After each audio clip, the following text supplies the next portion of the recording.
전 펜싱 국가대표 남현희 씨 재혼 상대로 알려진 뒤 사기 의혹이 확산한 전총조 씨의 구속 여부가 이르면 오늘 결정됩니다. 한편 마약 투약 혐의로 수사선상에 오른 배우 이선균 씨가 시약 검사 후 일주일 만인 내일 다시 경찰에 출석하는데요. 이 밖에 사건 사고 내용 박주희 변호사와 함께 살펴보겠습니다. 어서 오십시오. 안녕하세요. 네, 안녕하십니까. 자, 이제 10분도 채 남지 않았는데 전총조 씨의 구속 전 피해자 신문 이제 잠시 오후 2시 30분부터 이루어집니다. 구속 여부 이르면 오늘 밤 결정될 예정인데 어떻게 전망하고 계세요? 네, 사안에 따라서 구속영장 발부 예측이 어려운 경우도 있지만 이번 사안 같은 경우 좀 비교적으로 구속영장 발부가 예측되는 상황입니다.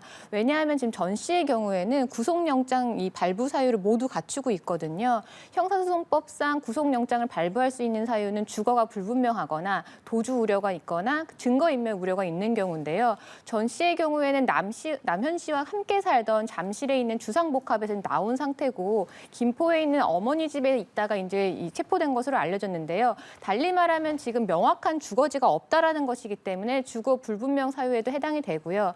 또 하나는 도주 우려도 굉장히 높습니다. 왜냐하면 이 전 씨의 경우에는 사기죄로 복역을 하다가 2022년에 이제 출소한 것으로 알려졌는데 이 누범이라고 해서 이 형 집행이 종료한 후에 3년 이내에 어떤 범죄를 저질렀을 때는 형의 2배까지 가중할 수 있는 요건입니다. 그런데 지금 전 씨의 경우에는 누범 기간에 해당이 되기 때문에 형도 굉장히 올라갈 수 있는 부분이라서 도주 우려도 누구보다 높고요. 또 하나는 이 전 씨가 범행에 사용했던 핸드폰을 인멸하거나 아니면 혹시 주변에 조력자가 있었다라고 한다고 했을 때는 이 조력자와 말을 맞출 가능성도 있기 때문에 어느 상황보다도 증거인멸의 우려가 있기 때문에 구속영장 발부가 되지 않을까 예측이 됩니다. 예, 말씀해 주신 누범 기관과 더불어서 지금 전 씨 특정경제범죄 가중처벌법상 사기 혐의 받고 있는데 이 혐의가 인정이 되면 처벌 수위가 더 올라가게 되는 겁니까? 네, 맞습니다. 이 특정경제범죄에 관한 가중처벌은 똑같은 사기죄라고 하더라도 이 사기의 피해 금액이 높아졌을 때 가중처벌하는 이 법률인데요.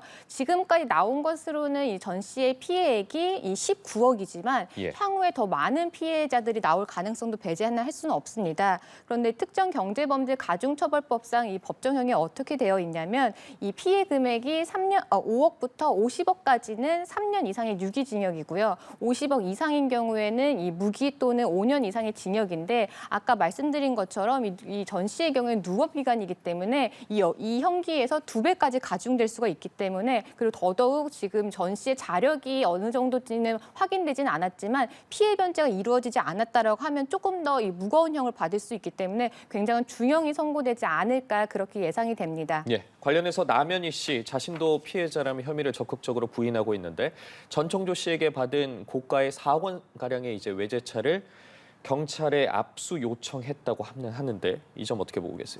네, 아무래도 이제 남현 씨 본인에게 지금 의심의 눈초리가 계속 가고 있기 때문에 그걸 돌파하고자 하는 행동이 아닐까 싶은데요. 근데 다만 압수를 요청했다라고 하는데 여기에 조금 애매한 부분이 있습니다. 왜냐하면 압수를 하기 위해서는 수사기관에서는 압수 영장을 발부받아야 되거든요. 그래서 지금 남현희 씨가 압수를 해가라라고 하는 거는 수사기관이 압수 영장을 발부받아서 이 압수를 해가라는 건데 사실 지금 현재 남현희 씨의 이 스탠스는 이 수사에 협조를 하겠다. 본인도 고소장을 제출하기도 하는 것처럼 경찰 조사를 임하겠다라는 것이기 때문에 압수 영장을 발부받지 않고도 본인 스스로 임의 제출을 충분히 할 수 있는 상황입니다. 그래서 이 부분이 조금 애매한 부분이 있고요. 또 한 가지는 압수라고 하는 거는 수사 단계에서 수사기관이 증거로 확보할 필요가 있는 경우에 이제 이 증거 확보를 위해서 가져가는 것이지 압수를 한다라고 해서 소유권이 수사기관으로 넘어가는 건 아닙니다. 더더욱 제3자의 소유권인 경우에는 함부로 수사기관에서 소유권을 가져갈 수가 없는데 지금 이 고액의 이 외제 차량 같은 경우는 명부를 보면 남현희 씨 소유로 되어 있거든요. 그래서 남현희 씨가 압수를 해가라는 뜻이 이게 본인이 소유권을 포기하겠다 아니면 이걸 전 씨에게 다시 넘기겠다 이런 의도인지까지는 아직 밝혀지진 않았습니다. 예, 어쨌든 조사를 계속 해봐야 할 것 같고 이번에 연예인 마약 사건도 좀 살펴보도록 하겠습니다. 마약 투약 혐의로 수사선상에 오른 배우 이선균 씨 내일 경찰에 출석해서 다시 조사를 받게 됩니다. 시약 검사 후 일주일 만이거든요. 네, 맞습니다. 1차 조사 때는 사실은 간이 시약 조사만 하고 1시간 뒤에 이제 귀가를 했기 때문에 내일 이루어진 조사가 사실은 실질적으로 첫 조사라고 할 수 있는데요.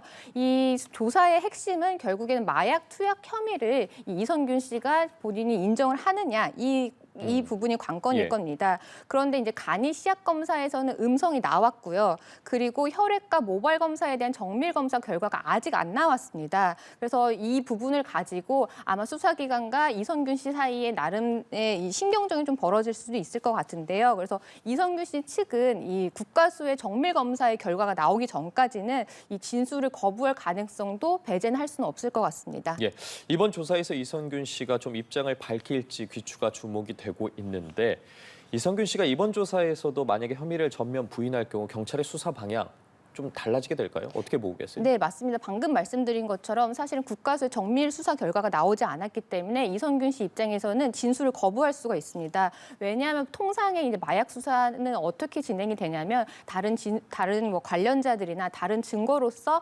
혐의를 입증할 수 있는 증거를 수사기관이 확보는 하고 있지만 가장 명백하게 입증할 수 있는 거는 결국에는 이 혈액 검사나 모발 검사 결과거든요. 그걸 토대로 투약한 마약의 종류라든지 아니면 기간이라든지 이런 부분을 추궁해서 입증하게 되는데 그게 아직 결과가 나오지 않은 상황에서는 이 피의자 입장에서는 이 진술을 거부하거나 아니면 아예 마약 투약 사실 자체를 아예 부인할 수도 있는데 근데 계속 이렇게 진술을 거부하거나 아니면 부인했을 때는 사실은 뭐 구속영장 발부라든지 이런 강제 수사의 가능성도 배제는 할 수는 없습니다. 예. 지드래곤 씨 좀 살펴보도록 하죠. 역시 6일에 자진 출석하겠다고 밝혔는데 자, 마약을 투약한 사실이 없다면 강력하게 결백을 주장하고 있는 상황입니다. 향후 수사 전망 어떻게 보십니까? 네, 지드래곤 씨 같은 경우는 누구보다도 지금 수사기관과의 이제 신경전이 계속 이루어질 것 같은데요. 왜냐하면 피의자로 전환을 했다라는 거는 이 수사기관에서도 혐의를 입증할 만한 어느 정도의 정황이라든지 아니면 이런 증거를 확보했다라는 건데 이렇게 강력하게 부인한다라는 거는 지드래곤 씨 입장에서도 어떠한 본인의 이 무죄라든지 결백을 증명할 수 있는 증거가 있다라는 거거든요. 그래서 계속 이 부분에 대한 신경전이 이루어질 것 같고요. 사실 이 마약 투약 혐의를 밝힐 수 있는 가장 명백한 증거는 아까도 말씀드렸지만 이 모발이라든지 혈액 검사 결과입니다. 이 부분이 제일 먼저 이루어질 것 같고 그 결과의 토대로 이제 강제 수사라든지 다른 수사의 방향이 그 가림길이 나뉠 것 같습니다. 예. 유아인 씨도 좀 살펴보도록 하죠. 마약 투약 혐의 외에도 이 대마 흡연 교사 혐의를 받고 있습니다. 검찰 조사 결과 유아인 씨의 대마 흡연 장면을 목격한 유명 유튜버를 공범으로 만들기 위해서 대마를 권한 걸로 드러났는데 만약에 이 권유를 한 것 자체가 범죄에 해당되는지 또 이 가중처벌 요소가 되는지도 궁금하거든요. 네, 유아인 씨의 공소장을 보면 유아인 씨의 경우는 마약 투약 혐의 말고도 마약 교사 혐의도 포함이 되어 있습니다. 그래서 그 말을 달리 말하면 누군가에게 마약 투약을 권했다라는 것도 일종의 범죄가 된다라는 거거든요. 그리고 법정형도 똑같이 처벌을 받습니다. 본인이 직접 마약을 투약한 것과 다른 사람에게 마약 투약을 교사한 것은 똑같이 처벌을 받는데요. 이 사실관계를 보면 유아인 씨 같은 경우는 올 1월에 미국 LA에서 야외 수영장에서 대마를 일행들과 이제 흡연을 하고 있었는데 브이로그 촬영차 이 수영장을 찾았던 유튜버에게 너도 이제 할 때가 되지 않았느냐라고 해서 권했다라고 합니다. 그리고 뭐 이 대마 투약을 한 적이 없던 사람이기 때문에 뭐 피우는 흉내만 냈더니 깊게 들이마시라라고 해서 이 대마 투약에 대한 의향이 없던 사람에게 이 투약을 권했다라는 거는 범죄를 하도록 만들었기 때문에 이 사실은 죄질이 좀 나쁩니다. 그래서 똑같이 마약 투약한 것과 동일하게 처벌을 받을 수 있고요. 그래서 검찰도 이 마약에 대한 교사범으로도 이 기소를 했습니다. 예.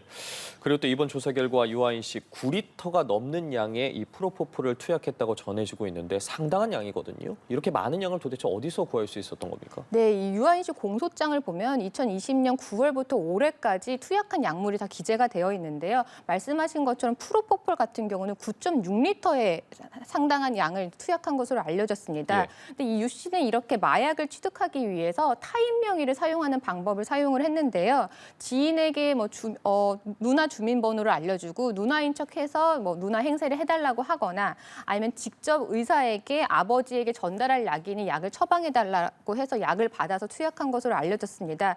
그래서 이러한 행위 자체도 이 마약 투약과 별개로 이 의료법 위반에 해당이 되고요. 또 하나는 국민건강보험법 위반도 해당이 되기 때문에 이 부분도 똑같이 기소가 되었습니다. 예, 알겠습니다. 연예인들 마약 관련 사건에서는 수사 상황을 좀 지켜봐야 할 것 같고요. 마지막 사건 살펴보도록 하겠습니다. 자동차 추락 사고로 아내를 고의로 숨지게 한 혐의에 대해 무죄 판결을 받은 남편, 여수 금오도 사건이 있었습니다. 어떤 사건인지 간단히 좀 짚고 넘어가 볼까요? 네, 사실관계를 먼저 말씀드리면 2018년 12월 이 전남 여수시 금오도에서 한 선착장에서 이 차량을 운전하던 A 씨는 후진을 하다가 추락 방지용 난간을 들이받고 이 차량 상태를 살피기 위해서 차량의 안에를 놔둔 뒤 혼자 내렸습니다. 그런데 차량 변속기를 중립으로 위치한 상태로 하차를 했는데 경사로에 주차되어 있던 차량은 아내를 태운 채 그대로 바다에 빠져서 추락을 했습니다. 예. 추락하는 도중에 이제 휴대전화로 119에 이제 구조 요청을 했다고 하지만 아내는 결국 사망을 했습니다. 그래서 경찰에서는 아내를 고의로 숨지게 한 혐의로 해서 이 A 씨에 대해서 이 살인죄로 기소를 했는데요. 그런데 형사재판에서는 1심에서는 살인죄가 인정이 되었습니다. 그런데 항소심과 대법원에서는 고의로 살인을 했다라는 증거를 입증하기가 어렵다라고 해서 결국 무죄를 선고하고 예비적으로 기소가 되었던 교통사고 처리 특례법 위반에 대해서만 유죄로 보아서 금고 3년의 형을 선고를 했고요. 결국 대법원까지 갔지만 대법원에서도 똑같은 결론으로 해서 결국 2020년에 이 형이 확정이 되었습니다. 네, 말씀하신 것처럼 이에 대한 대법원의 최종 판단이 어제 나왔습니다. 대법원은 보험사들이 남편에게 사망보험금을 지급해야 한다는 판결을 내렸는데 판단 근거 무엇입니까? 네, 방금 말씀드린 대로 형사재판에서는 살인죄에 대해서 무죄가 나왔습니다. 그리고 무죄가 나오니까 이 보험금에 대해서 아내에 대한 사망보험금을 이제 민사소송을 제기를 했는데요. 1심에서는 고의로 사고를 일으킨 것을 보인다라고 해서 이 원고 패소 판결을 했습니다. 그러니까 보험금을 지급하지 말아라라는 판결을 했는데 항소심에서는 사망한 아내 입장에서는 예측할 수 없는 원인에 의해서 우연한 사고에 의해서 사망을 한 것이고 이 A 씨 입장에서도 승용차를 사용하다가 이 발생한 사고이기 때문에 아내를 고의적으로 살해했다라고 단정할 수 없다라고 해서 항소심에서는 이 A 씨의 손을 들어줘서 보험사에게 보험금을 지급해라라는 판결을 했고요. 보험사는 이 부분에 대해서 상고를 했지만 말씀하신 것처럼 어제 대법원에서는 똑같이 항소심의 이 판결을 그대로 유지를 해서 예. 이 원고 승소 판결을 했습니다. 그렇군요. 대법원 또 보험사들의 보험금 12억 원에 대한 지연 이자도 지급하라고 이야기를 판결을 했습니다.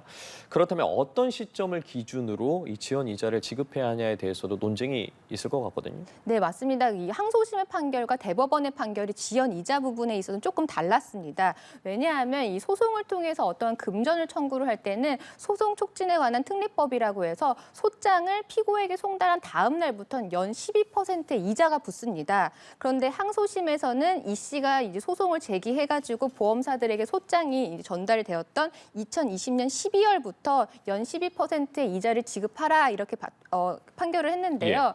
그런데 지금 말씀드린 연 12%의 의자가 언제나 그렇게 붙는 건 아니고요. 뭔가 피고가 다투는 데 있어서 상당한 이유가 있었다, 타당한 이유가 있었다라고 했을 때는 판결 선고일부터 연 12%를 지급할 수 있도록 했습니다. 그런데 1심에서는 처음에 원고가 패소를 했잖아요. 그래서 대법원 입장에서는 피고 입장에서는 이 소송을 다툴 만한 충분한 이유가 있었다, 타당했다라고 해서 이 피고에게 소장이 송달됐던 2020년 12월이 아니라 판결이 선고됐던 2022년 6월을 산정을 해서 이 지연 이자를 지급해라라고 했습니다. 그래서 총 따져보면요. 2020 처음에 이제 소송을 제기를 했던 2020년 10월부터 올해 상소심 판결이 있었던 2022년 6월까지는 연 6%의 이자를 지급을 해야 되고 그 다음 날부터 다 갚는 날까지는 연 12%의 이자가 붙을 때 지금까지 산정한 것만으로도 이자가 2억 이상의 상당한 지연 이자가 지금 발생한 것으로 알려졌습니다. 예, 알겠습니다. 최근 논란이 되고 있는 각종 사건들과 관련해서 오늘은 박주희 변호사와 이야기 나눠봤습니다. 말씀 고맙습니다. 감사합니다.